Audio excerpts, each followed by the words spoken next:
सिया राम दीदी, जय सिया राम। सभी को जय सिया राम। रामचरितमानस बालकांड दोहा संख्या 195 195। मास दिवस कर दिवस भा, मरम न जाने कोई। रथ समेत रवि था क्यों, निशा कवन विधि हो। सूर्य वंश में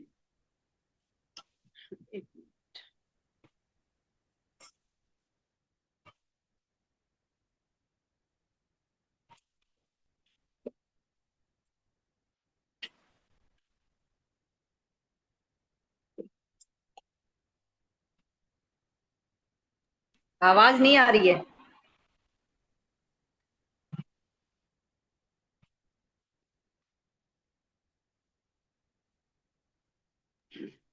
एक जरूरी कॉल था, उसे ले रहे थे। मास दिवस कर दिवस भा, मरम न जाने कोई। रथ समेत रवि था क्यों, निशा कवन विधि हो।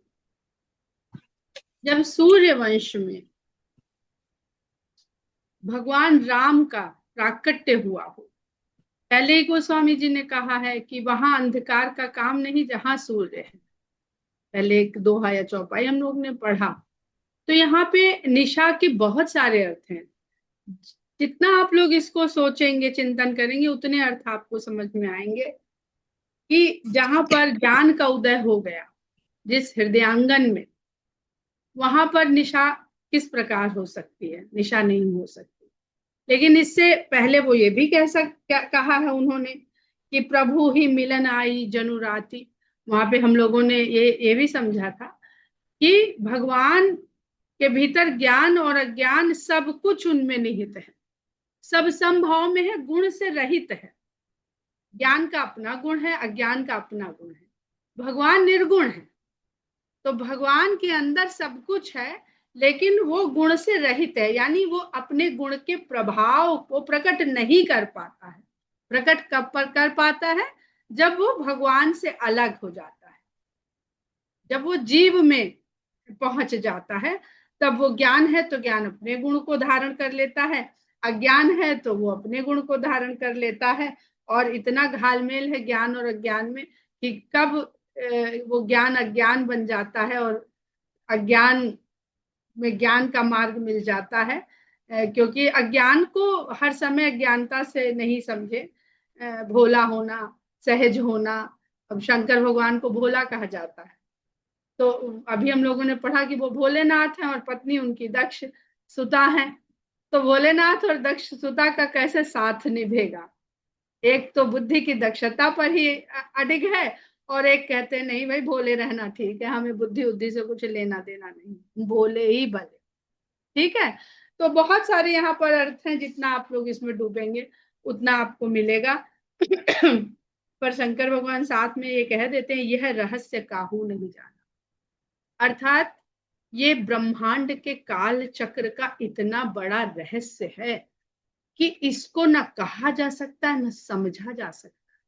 शंकर भगवान जानते हैं पर वो कहते नहीं हैं, क्योंकि कह देने से समझ में तो आएगा नहीं किसी के। तो ऐसी बात को कहने से क्या फायदा जो किसी की समझ ही में नहीं आ रहा है। क्योंकि संसार तो बुद्धि और बुद्धि के द्वारा जो निर्धारित नियम हैं, उन्हीं के आधार पर सब चीज को समझने की चेष्टा करता है। तो वो बात कही ही ना जाए। यह रहस्य काहू नहीं जाना, दिनुमन चले करत गुणगाना। और भगवान का गुणगान करते हुए दिनमण वहां से चल पड़े। चल पड़े यानी काल। अब वो काल से जो परे है, वो काल एक एक क्षण से भी जो भी लव है, जो भी जो छोटे से छोटा काल आप जानते हैं, वो है कि वो एक मास है। ये रहस्य आपस में गुत्थम गुत्थ हो गया। जब हम लोग कहते हैं ना एक पल युग के समान बीतता है, वो क्या है? तो लेकिन वो सुख और आनंद से वो जो हो गया, तो काल की गति, काल का चक्र, काल का प्रभाव सब थम गया।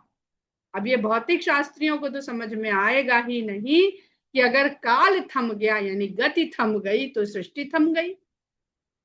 लेकिन सोचने वाली बात यह है कि जो सृष्टि का निर्माता है वही तो इस सृष्टि को और काल को गति दे रहा है, चक्र प्रदान कर रहा। तो कठिन है, बहुत कठिन है इस बात को कह पाना और समझ पाना। लेकिन इतना समझ लीजिए यहाँ पर काल से परे की बात हो रही है। और फिर कब तक काल रुका रहेगा? तो दिन मन चले करत गुणगान, भगवान का गुणगान करते हुए दिन मन चले। अब दिन मणि को मानस पीयूष बहुत सुंदर व्याख्या करती है दिन मणि की, कि दिन मणि का अर्थ तो होता है कि दिन का मणि सूर्य है, क्योंकि ये सूर्य के लिए दिन मणि जो विशेषण है वो सूर्य के लिए प्रयोग हो रहा है। तो दिन होने से सूर्य तो होता नहीं है, सूर्य होने से दिन होता है। तो ये विपरीत विशेषण गोस्वामी जी क्यों लिख रहे हैं? इसलिए लिख रहे हैं, अब शंकर भगवान ने कह दिया यह रहस्य काहू नहीं जाना, कि राम का जन्म हुआ है और सब ये देख रहे हैं कि दशरथ के यहाँ पुत्र हुए हैं। ठीक, उत्सव जो मनाने आ रहे हैं लोग, वो राजा दशरथ के यहाँ पुत्र हुए हैं, ये उत्सव मनाने आ रहे हैं। यानी दशरथ के पुत्र हुए हैं ऐसा नहीं है, वो पुत्र जो है उनसे दशरथ जाने जाएंगे। ये उल्टी प्रक्रिया होने वाली है। वो सब जगह कहेंगे तो स्वयं को दशरथ नंदन राम, और माता पार्वती का प्रश्न भी यही था कि वो दशरथ नंदन राम है कि परम ब्रह्म राम है। तो ये अब समझ में आ रहा है, स्पष्ट हो रहा कि देखने में तो वो दशरथ के पुत्र हैं। ये तो सीधा शब्द हो गया कि भाई सूर्य आया, सूर्य के बाद दिन आया, ये प्रकृति का नियम है। लेकिन यहाँ तो दिन आया और फिर दिन का मणि सूर्य की बात हो रही, दिन मणि। तो राम के आने से दशरथ की प्रतिष्ठा होगी, राम के आने से दशरथ का यश होगा, राम के पिता होने से दशरथ को यश मिलेगा। देखिए, महोत्सव सुर मुनि नागा, चले भवन बरनत निज भागा। जब काल ही रुक गया था तो सभी वहीं रुके हुए थे, चाहे सुर थे, चाहे मुनि थे, चाहे नाग थे। जब सूर्य चले तो सृष्टि चलायमान हुई, सब कुछ फिर चल पड़ा, यानी पूरा ब्रह्मांड अपनी गति को प्राप्त हुआ। और चले कर दिन मन चले करत गुणगाना, तो देखिए महोत्सव सुर मुनि नागा, चले भवन बरनत निज भागा। जब सृष्टि चलायमान हो गई तो इस महोत्सव को देखने आए हुए देवता मुनि नाग आदि अपने भाग्य का बखान करते हुए अब अपने अपने भवन की ओर, यानी अपने गंतव्य की ओर चल पड़े। और एक कहूं निज चोरी, सुन गिरिजा अति दृढ़ मति तो। अब ये रहस्य तो मैं तुम्हें नहीं समझा पाऊंगा कि मास दिवस कर दिवस भा, ये तो नहीं समझा पाऊंगा ना कहा। लेकिन उसके बाद कहते हैं कि एक अपनी चोरी भी तुमसे कह दो। चोरी क्या है? वो भी गुप्त है, वो भी रहस्य है, मर्म है, छुपा के की जाती है। चोरी छुपा के की जाती है, डकैती डाली जाती है डंके की चोट पे, चोरी तो चुपचाप की जाती है। तो अपनी चोरी मैं तुमसे कहता हूं, इसलिए अब कहता हूं कि हे गिरिजा, तुम्हारी मति बुद्धि जो है अब दृढ़ हो चुकी है। जब तक तुम दक्ष सुता थी तब तक तुम्हारी अपनी दक्षता पे दृढ़ता थी, लेकिन अब तुम गिरिजा, अचल अडिग पर्वत की पुत्री हो। अब तुम्हारी बुद्धि को तपस्या से, सानिध्य से, इच्छा से, जिज्ञासा से अब वो दृढ़ता तुम में है कि मैं राम कथा भी तुमसे कहूं। जो कल का प्रश्न था, आपको और उत्तर मिलेंगे उसमें रजनी शुक्ला जी, कि मैं राम कथा भी कहूं और राम जन्म भी कहूं, और राम जन्म के समय जो अलौकिक रहस्य हुए वो भी मैं तुमसे कहूं। और चोरी तो जब तक सूर्य है तब तक तो दिन है। दिन मणि कहा गोस्वामी जी ने, दिन मणि, और दिन में तो चोरी होती नहीं। तो जब दिन मणि चले तो दिन मणि चले तो क्या हुई? पहले संध्या हुई, फिर रात हुई, फिर चोरी की बात हुई। तो ये काल में बंध के देखने के लिए तो दिनमणि के जाने के बाद ही शंकर भगवान ने इसका रहस्य उजागर किया। किंतु जैसे राम काल से परे हैं, वैसे ही शंकर भी काल से परे। तो अगर राम के लिए वो क्षण जब वो प्रकटे हैं तो काल थम गया है, तो शंकर भी वहां दिन और रात के काल चक्र में बंधे नहीं है। काक भुसुंडी संग हम दो, और साथ में काक भुसुंडी जी को ले आते हैं। उत्तरकांड में हम सब लोग पढ़ चुके हैं कि काक भुसुंडी जी तो काल से मुक्त भगवान उन्हें कर ही चुके हैं। अगर याद हो तो ये आपको याद होगा कि काल आते जाते रहेंगे, पर काक भुसुंडी जी और उनकी भक्ति जस की तस रहे। तो यहाँ पे कौन कौन लोग हैं जो काल से परे हैं? भगवान राम का प्राकट्य है, भगवान शंकर और काग भुसुंडी जी जो उनका दर्शन कर रहे हैं। काग भुसुंडी संग हम दो, मन जो रूप जाने नहीं को। काग भुसुंडी और हम दोनों साथ साथ, हम भी वहीं अयोध्या नगरी में हैं, लेकिन मनुष्य रूप में है, तो हमको कोई जान नहीं पाए। परमानंद प्रेम सुख फूले, बीथी न फिर ही मगन मन भूले। उस परमानंद प्रेम के सुख में हम लोग फूले नहीं समा रहे हैं, फूले नहीं समा रहे हैं, क्योंकि शंकर भगवान ने ही तो कहा था कि प्रेम ते प्रकट हो ही मैं जाना। तो उस जो प्रेम जो भाव के रूप में है, वो जब सामने साक्षात रूप में आ जाए तो भला शंकर भगवान के क्यों चूकने वाले हैं। और काकभूषुंडी जी को तो वैसे ही वो पहले कह ही चुके, अब तुलसीदास जी यहाँ त्रुटि हो जाती अगर वो काकभूषुंडी को न लिखते, क्योंकि काकभूषुंडी जी ने तो कहा ही है कि जब जब वो जन्म लेते हैं और 5 साल तक वो बाल लीला करते, तब तक मैं अयोध्या में रहता हूँ। तो काकभूषुंडी जी तो जन्मते आ ही गए। तो परमानंद प्रेम सुख फूले, बीथी न फिर ही मगन मन भूले। हम बस अयोध्या की गलियों में फिरा करते हैं और मग्न मन वहां पर भूल चुके हैं सब कुछ। यह शुभ चरित जान पै सोई, कृपा राम के जा पर। अब हम लोगों ने इतनी मगजमारी करी कि कैसे भी इसको समझा ले जाएं, कह ले जा पाए, पर गोस्वामी जी ने ये चौपाई लिख के हम सबकी बोलती बंद कर दी कि यह शुभ चरित जान पै सोई। यह शुभ चरित वही लोग जान पाएंगे, कृपा राम के जा पर। इसको बुद्धि से सुन के समझ के जानने वाली चरित्र का हिस्सा नहीं है ये, जिस पर राम की कृपा हो जाएगी। इस शुभ चरित्र को वही लोग जान पाएंगे। तही अवसर जो जही विधि आवा, दीन भूप जो जही मन भावा। इस अवसर पर जिस प्रकार जो कोई भी राजा दशरथ के महल में पहुंच रहा था, राजा दशरथ जो जिसके मन को भाता था उठा के दे रहे थे। गज रथ तुरग हेम गोहीरा, दीन है नृप नाना विधि चीर। हाथी दिए, रथ दिए, घोड़े दिए, सोना दिया, गौवे दिया, हीरे जवाहरात मणियां दी और नाना प्रकार के वस्त्र दिए। मन संतोषे सबन के जहां तहां दे ही आशीष। इस प्रकार दान करके राजा दशरथ ने सबके मन को संतुष्ट किया और जो जहां था, जो पा रहा था, वहीं से वो आशीर्वाद दे रहा था। सकल तनय चिर जीवहु, तुलसीदास के ईस। और क्या आशीर्वाद दे रहे हैं? सकल तनय, सभी पुत्र चिरजीव, चिरायु हो, तुलसीदास के ईस। तुलसीदास जी के ईश्वर भगवान राम सहित अन्य पुत्र चिरायु हो।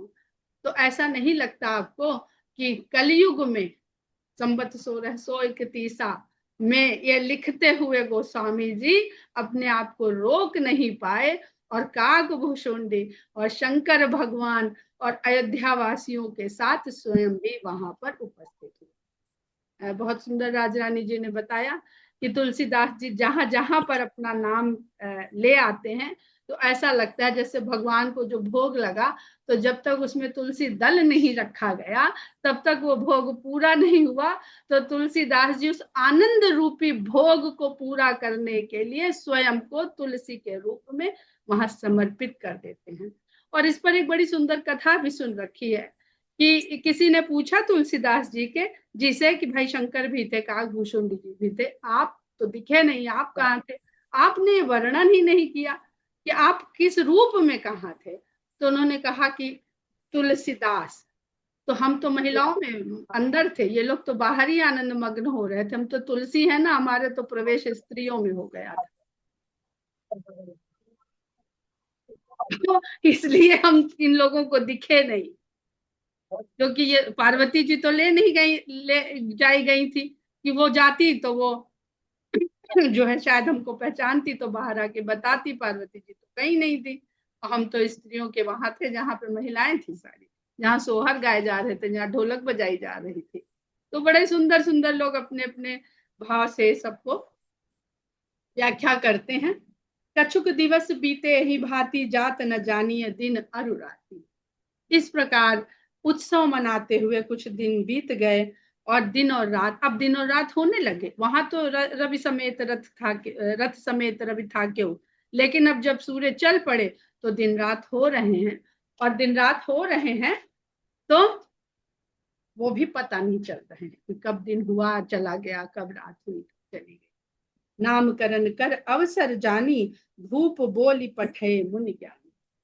और इस प्रकार जब समय बीता तो नामकरण संस्कार का अवसर आया और राजा ने ज्ञानियों मुनियों को बुलवा भेजा। करि पूजा भूपति सभा खा, धरिय नाम जो मुनि गुनि राखा। इनके नाम अनेक अनुपा, मैं नृप कहा बसोमति अनुरूप। राजा दशरथ ने वशिष्ठ जी को अन्य ब्राह्मणों और मुनियों के साथ बुलवाया, ज्ञानियों के साथ बुलवाया। और करी पूजा, जब वो आए तो राजा ने उनका सत्कार किया, स्वागत किया और उनसे फिर इस प्रकार कहा, अस भाखा, इस प्रकार बोला, भाषण किया कि धैर्य नाम जो मुनि गुनि राखा। हे मुनि, आपने जो विचार करके रखा हो वो नाम मेरे पुत्रों का रखिए और नामकरण संस्कार को पूर्ण कीजिए। तो वशिष्ठ जी कहते, इनके नाम अनेक अनुपा। अरे तुम किसका नाम हमें रखने को कह रहे हो, इनके तो अनेक नाम है और अनुपम नाम है, मैं नृप कहा। लेकिन क्योंकि संस्कार की और संसार की रीति है तो मैं अपनी मत के अनुरूप, हे राजन, जो नाम मुझे अपनी बुद्धि से लग रहा है उचित, वो मैं यहाँ पर कहूंगा। जो आनंद सिंधु सुख राशि, सीकर तय त्रैलोक सुपासी। सो सुख धाम राम अस नामा, अखिल लोक दायक। कहते हैं जो आनंद के सिंधु, और आनंद का सिंधु, सागर में क्या राशि होती है, जल राशि। जो भव सिंधु है वहां पर क्या राशि है, दैहिक दैविक भौतिक तापा, उसकी राशि ये है, पीड़ा दुष्ट दुख कष्ट व्याधि ईर्ष्या द्वेष। लेकिन जो आनंद के सिंधु हैं उसमें सुख की राशि है, उसमें केवल जो जल भरा है वो सुख ही सुख का है।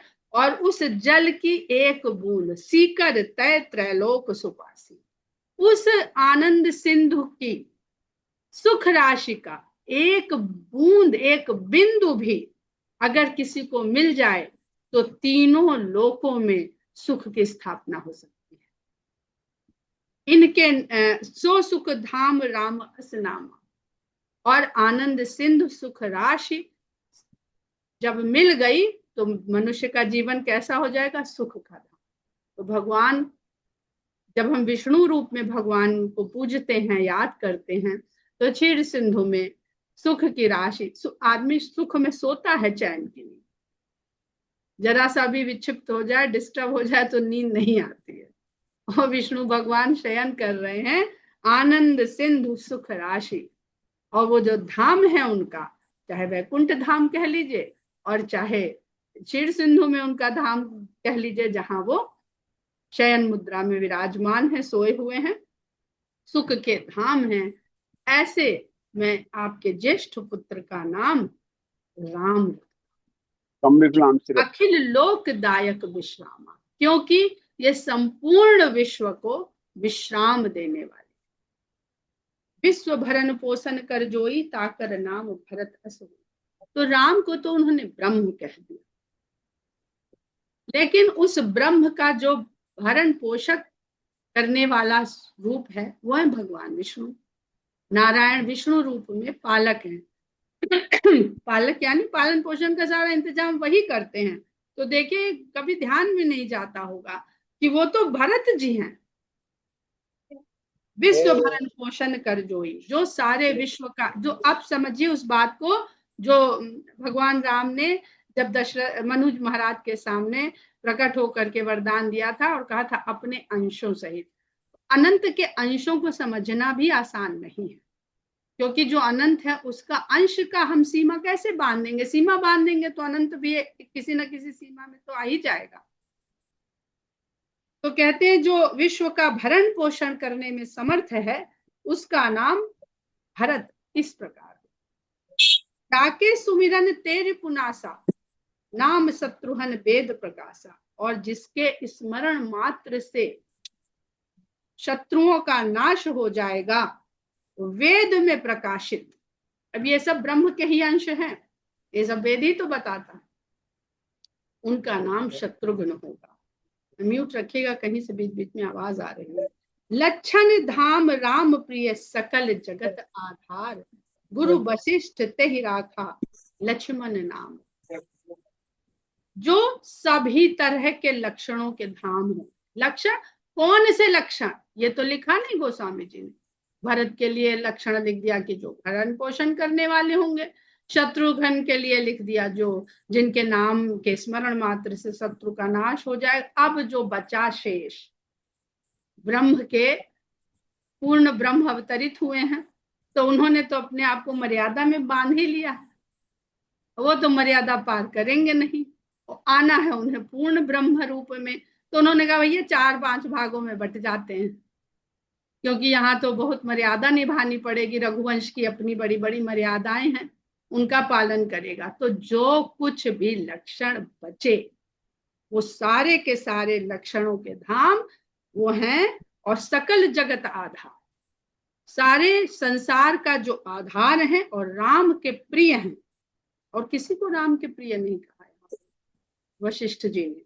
गुरु वशिष्ठ तेहि राखा, गुरु वशिष्ठ ने उनका नाम लक्ष्मण रखा। उदार, उदारता, जिनके भीतर उदारता ही उदारता। अब ये देखिए, तो नामकरण अगर होता है, एक गिलास पानी की तो प्लीज पानी म्यूट दे, पानी। रखिए प्लीज। नाम रखने की परंपरा क्या होनी चाहिए थी? बड़े का नाम राम, फिर उनसे छोटे का नाम भरत, फिर उनसे छोटे का नाम लक्ष्मण, फिर उनसे छोटे का नाम शत्रुघ्न। पर गोस्वामी जी ने राम का नाम रखा, भरत का नाम रखा, शत्रुघ्न का नाम रखा, फिर लक्ष्मण का नाम। ये परंपरा, ये नियम ही तोड़ दिया उन्होंने। क्यों तोड़ दिया?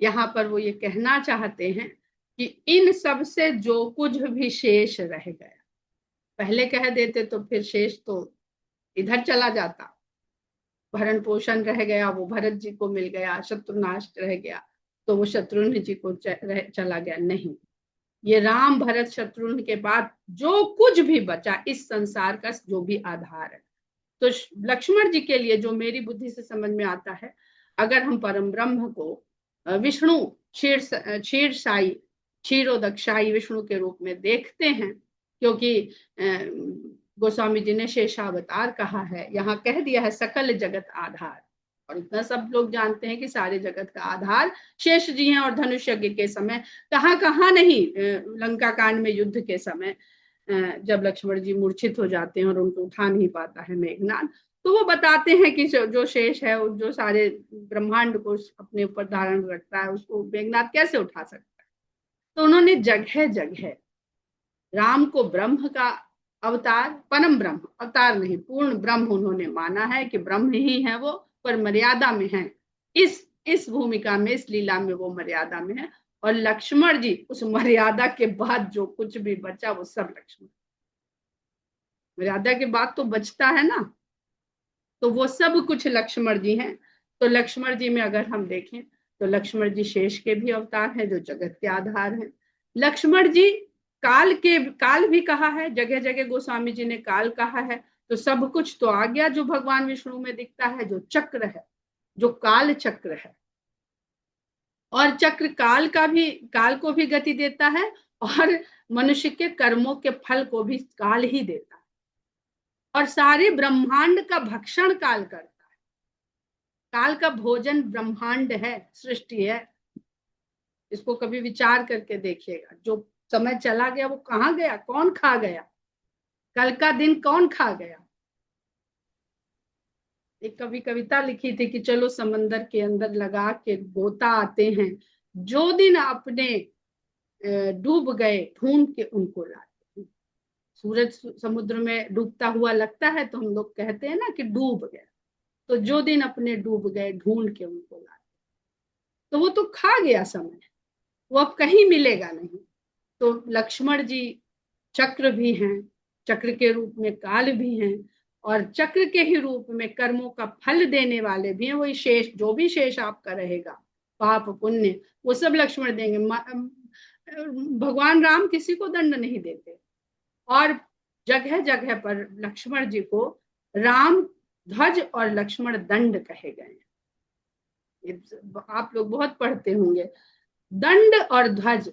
दंड और ध्वज में देखिए तो दंड के आगे लोग झुकते हैं कैसे, भय से। बहुत ध्यान से सुनिएगा, काल को अगर दंड, काल दंड भी कहा जाता है, काल चक्र भी है, काल दंड भी है, तो डंडे के आगे लोग भय से झुकते हैं। तो लक्ष्मण जब भय दिखाना होता है तो रामचंद्र जी लक्ष्मण को आगे कर देते हैं। लेकिन जो दंड में जो ध्वज होता है, जो पताका होती है, जो झंडा होता है, उसके आगे लोग श्रद्धा से झुकते। झंडे के आगे कोई भय से नहीं झुकता। मन का जो भाव होता है, वो भाव में कितनी श्रद्धा होती है। हम तिरंगे के सामने झुकते हैं तो कितना प्रेम की श्रद्धा, अपने आप को कुर्बान कर देने का भाव उस समय जाग उठता है। वहां भय नहीं है, भय केवल दंड में है। ध्वजा निकाल दीजिए तो फिर दंड ही दंड रह जाता है। इसलिए राम और लक्ष्मण क्यों साथ रहते हैं, बहुत बहुत विस्तार, जितना भी इसको कहा जाए, लक्ष्मण जी के नामकरण को जितना कहा जाए कम। तो गोस्वामी जी कहते हैं लक्षण धाम राम प्रिय। तो राम कोमल है, मृदुल है, करुणामयी है, बचा क्या फिर, कठोरता बच गई। तो क्या लक्ष्मण जी कठोर हैं?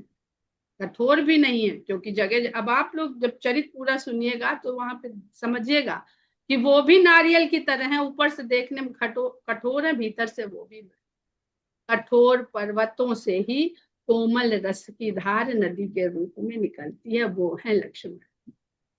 जब निषाद राज उनसे कहते हैं कि कैकेयी ने ऐसा किया वैसा किया, तो लक्ष्मण जी उनको समझाते हैं, हाँ निलाभ जीवन मरण जस अब जस विधिया, इसमें कैकेयी का कोई दोष नहीं है। तो इसलिए ये न समझें कि लक्ष्मण जी जो है वो केवल कठोरता है, वो केवल कठोरता को प्रकट करते हैं, क्योंकि राम तो कठोरता भी प्रकट नहीं, इतने कोमल हैं, इतने मृदुल हैं। धरे नाम गुरु हृदय विचारी, वेद तत्व नृप तव सुतचारी। तो गुरु ने हृदय में विचार करके राजा के चारों पुत्रों का नाम रखा और कहा कि आपके चारों ही पुत्र वेद के तत्व हैं, यानी वेद जिस बात को बताता है वही ये आपके चारों पुत्र हैं। तो अब आप लोग इसकी वेद से भी व्याख्या करिए और समझिए कि वेद में, वेद का तत्व क्या है। मुनि धन जन सर्वस शिव प्राणा, बाल के रस ते सुख माना। जो मुनियों के धन होंगे, चारों पुत्र आपके मुनियों के लिए यही धन होगा, जन सर्वस्व, और जो भक्त होंगे इनके, उनका तो सर्वस्व होंगे ये, शिव के प्राण हैं। अब देखिए कल हम लोगों ने पढ़ा कि शिव राम के अहंकार हैं जब ब्रह्म रूप में, और शिव के प्राण ये चारों हैं। बाल के रस ते ही सुखमा, और ये सब तो हो गया, और अब ये जो पुत्र रूप में आए हैं, शिशु रूप में आपके यहाँ जो खेल करेंगे, खेल, खेल शब्द शायद इसी से बना होगा, जो खेल करेंगे, जो लीला करेंगे, रस ते ही सुख मान, वो इन सब, इनके भीतर का जो रस है, जो भी हम लोगों ने आनंद सिंधु सुख राशि पढ़ा, तो वो आनंद का जो आनंद सागर का जो रस है, जो जल है, उसका पान कैसे होएगा। तो बाल कांड में देखिए रस ही रस है, आनंद ही आनंद है, सारा खेल बिगड़ता है अयोध्या कांड के बाद। जब अयोध्या कांड शुरू होता है बाल कांड के बाद, तब दुख आता है, विछोह आता है, रुदन आता है, ये सब आता है। बारही ते निज हित पति जानी, लक्ष्मण राम चरण निगति।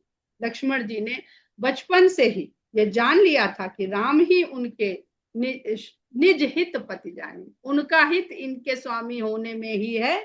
और लक्ष्मण रामचरित चरण रति मानी, इसलिए लक्ष्मण ने बाल्यकाल से ही राम के चरणों में ही अपनी रति प्रीति मान ली थी। ये जब अभी आप जब उससे इसको जोड़ के देखेंगे ना, जो भाग दिए थे दशरथ जी ने कौशल्या और कैकेयी और सुमित्रा को जिस प्रकार विभाजित किया गया था, वो सब आपको यहाँ इस पूरे प्रसंग में दोहा संख्या 96 से 97 के बीच में सबका पूरा सार मिल जाएगा, विस्तार भी मिल जाएगा। भरत शत्रुघ्न दोनों भाई प्रभु सेवक जैसी प्रीति बढ़ाई। भरत शत्रुघ्न दोनों भाई भगवान राम की उस प्रकार से प्रीति और प्रशंसा में है जैसे कोई सेवक होता है। श्याम गौर सुंदर दो जोरी, निरखई छवि जननी तृण तोरी।